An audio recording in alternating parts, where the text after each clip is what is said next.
पत्नी दोनों ही नौकरी करते थे। एक दिन तेजस गांव अपनी माँ के पास फोन करता है। हेलो, प्रणाम माँ। जीते रहो माँ, तुम दादी बनने वाली हो? अरे वाह, ठीक है बेटा, मैं कल ही आती हूँ। जब माँ जी शहर पहुंची तो बेटी बहू ने बहुत अच्छे से स्वागत किया। लीजिए माँ जी चाय। अरे गर्मा गर्म पकोड़े ले आओ माँ के लिए। नीरू रसोई में गई और 2 मिनट में ही पकोड़े ले आई। जी ये लीजिए। बहू जादू से बनाए हैं क्या? अभी तो रसोई में गई थी। यम्मी।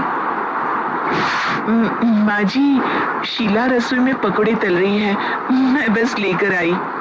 हे भगवान, मेरा धर्म भ्रष्ट कर दिया तूने। अब तो गंगा जल से शुद्धिकरण करना होगा। दूसरे दिन, माँ जी मैंने नाश्ता बना दिया है, ऑफिस जा रही हूँ। पर अभी तो घर का सारा काम पड़ा है। शीला आती ही होगी, झाड़ू पोछा बर्तन कपड़े वो सब कर लेगी। हमारे जमाने में घर का सारा काम हम ही करते थे। जी माँ जी, आप बहुत होशियार हैं, मैं घर ऑफिस दोनों नहीं संभाल पाती। तो जरूरत क्या है घर से बाहर जाकर चाकरी करने की? वैसे भी घर का काम खुद करने से घर में बरकत आती है, समझी? पर माँ जी। पर वर कुछ नहीं, इस महीने की पगार मिले फिर ऑफिस बंद है। हाँ। रात को नीरू तेजस से कहती है, सुनिए जी, माँ जी बोल रही थी कि मैं नौकरी छोड़ दूं।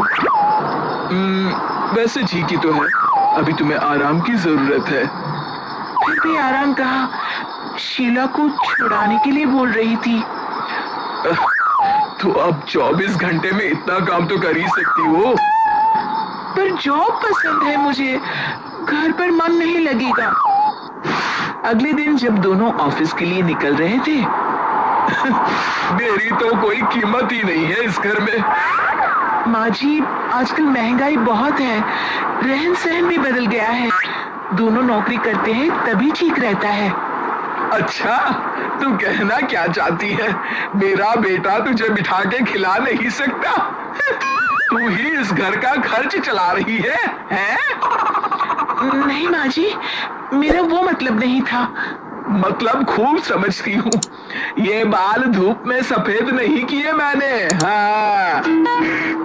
अब तो ये रोज का काम हो गया था। तेजस भी रोज की चिक-चिक से परेशान हो गया था।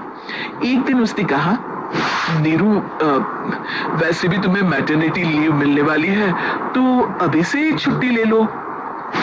पर क्या, मेरी सैलरी अच्छी खासी है। आखिर नीरू ने रिजाइन कर दिया। जब बच्चा हुआ तो घर में सब बहुत खुश हुए। कुछ दिनों बाद तेजस फाइल देख रहा था।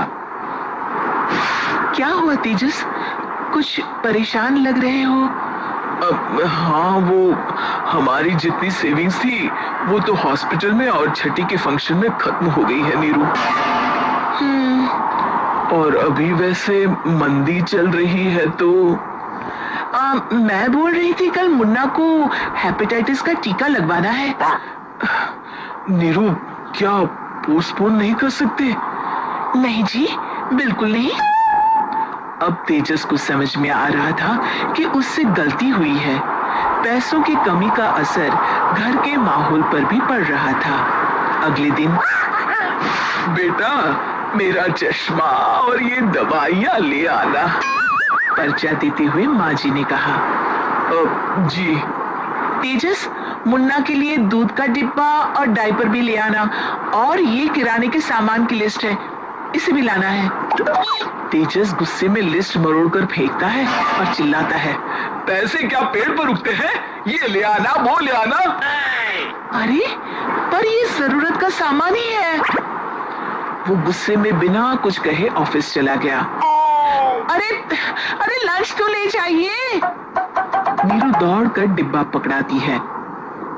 एक दिन खाना खाने के बाद, नीरू, अब तो मुन्ना कुछ बड़ा हो गया। तो अब तुम वापस ज्वाइन कर लो ना जॉब।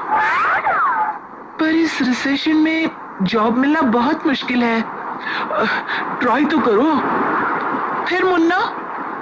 माँ जी है ना, और एक फुल टाइम मेड भी लगा लेंगे। पर माँ जी, उन्हें तो पसंद नहीं। तभी माँ जी वहां आ जाती है और प्यार से नीरू के सर पर हाथ फेरते हुए बोलती है, अब मेरी समझ में आ गया बहू, पहले के और अब के समय में अंतर है। तुम काम शुरू करो, मुन्ना की जिम्मेदारी मेरी। मेरी प्यारी माँ जी। ये कहकर नीरू उनके गले लग गई। शिक्षा, परिवर्तन संसार का नियम है, हमें भी समय के साथ चलना चाहिए। उम्मीद है कि आपको हमारी ये कहानी पसंद आई होगी। कृपया हमारे चैनल को सब्सक्राइब करें और सभी अपडेट्स के लिए बेल आइकन जरूर क्लिक करें। और हाँ, वीडियो लाइक और शेयर करना मत भूलिएगा।